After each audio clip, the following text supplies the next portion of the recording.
सुंदरबन जंगल का एक पेड़ में पिंकी चिड़िया रहती थी। पिंकी की इस दुनिया में और कोई नहीं था।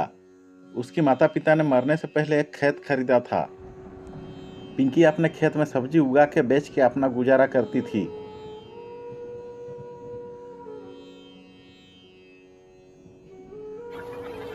एक दिन अचानक गांव में तेज बारिश आता है और बाढ़ में पिंकी का घर बह जाता है।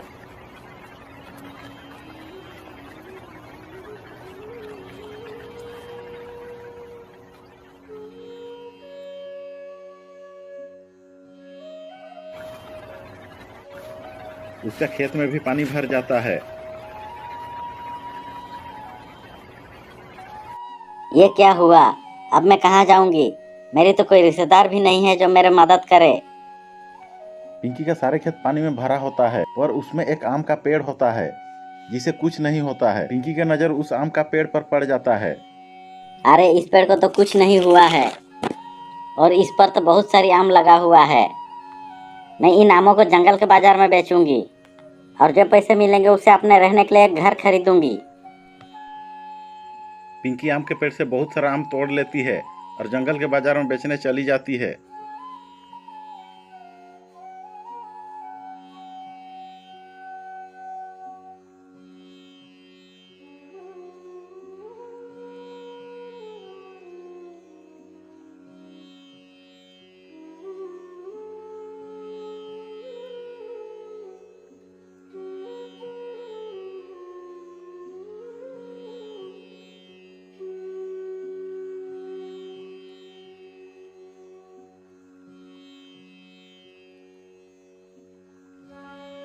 आम ले लो, ताजा रसीले आम ले लो, सिर्फ 100 रुपया किलो। धीरे धीरे उसके सारे आम बिक जाते हैं और आमदनी अच्छे होने लगती है।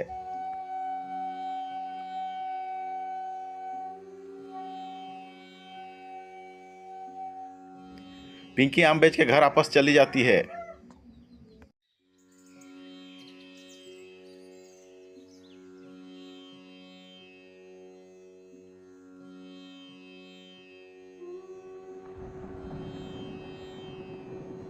एक दिन पिंकी आम बेच रही थी। तभी एक छोटी सी चिड़िया आती है, बोलती है, दीदी दीदी, क्या आप मुझे खाने के लिए एक आम देंगे? मुझे बहुत भूख लगी है। पिंकी वो छोटी सी चिड़िया को एक आम खाने के लिए दे देती है। वो छोटी सी चिड़िया खुशी खुशी आम खा लेती है, फिर वहां से चली जाती है।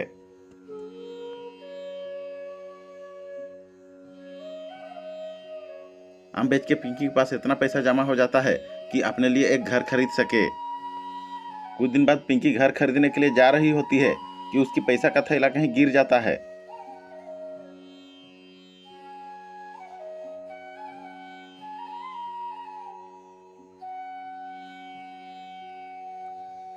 पिंकी इधर उधर बहुत खोजती है मगर पैसा का बैग कहीं नहीं मिलती है।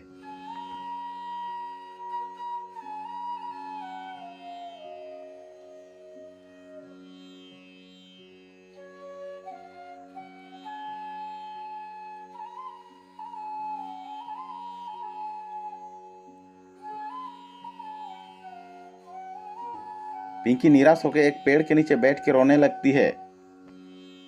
तभी वो छोटी सी चिड़िया जिसे पिंकी आम खाने के लिए दी थी वो आती है। वो पिंकी को रोते हुए देख के बोलती है, दीदी दीदी, क्या हुआ? आप क्यों रो रहे हैं? मैं घर खरीदने के लिए जा रही थी। मेरा पैसा का बैग रास्ता में कहाँ गिर गया। बहुत ढूंढा मगर नहीं मिला। और रोने लगती है। तभी वो छोटी सी चिड़िया एक परी में बदल जाती है।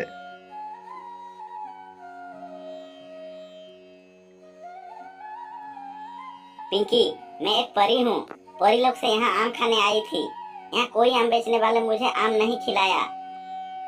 तू मुझे आम खिलाई और एक बार भी पैसा नहीं मांगी। मेरा भी फर्ज बनता है कि मैं तेरा मदद करूँ। कहकर परी अपने जादुई शक्ति से एक आम का घर बना देती है और अंदर में जादुई आम से भर देती है। जादुई आम जो कि सोने से होते हैं। और जादुई आमों के गुणों के बारे में बता कर परी लोग चली जाती है। पिंकी जादुई आम का घर पाके नाचने लगती है। अंदर जाके देखती है जादुई आम का घर जादुई आम से भरा हुआ है। पिंकी जादुई आम से गरीबों की मदद भी करने लगती है।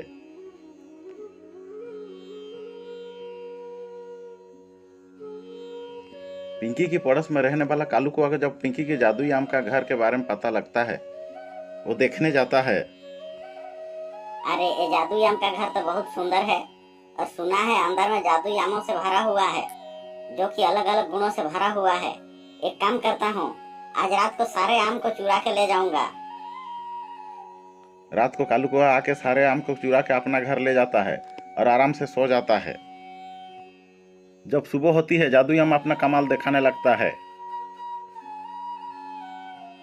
कालू कौआ के झोपड़ी जादुई आम का घर में बदल जाता है।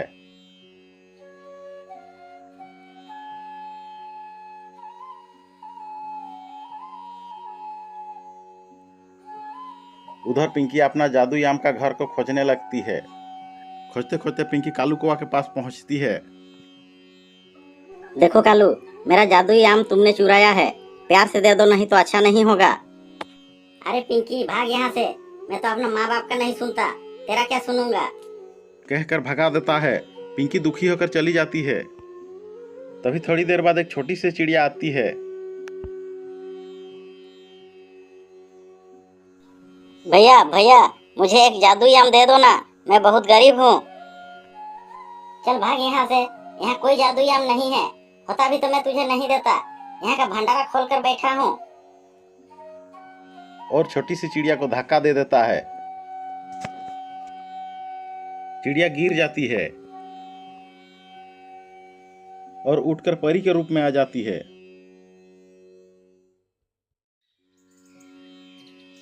बोलती है,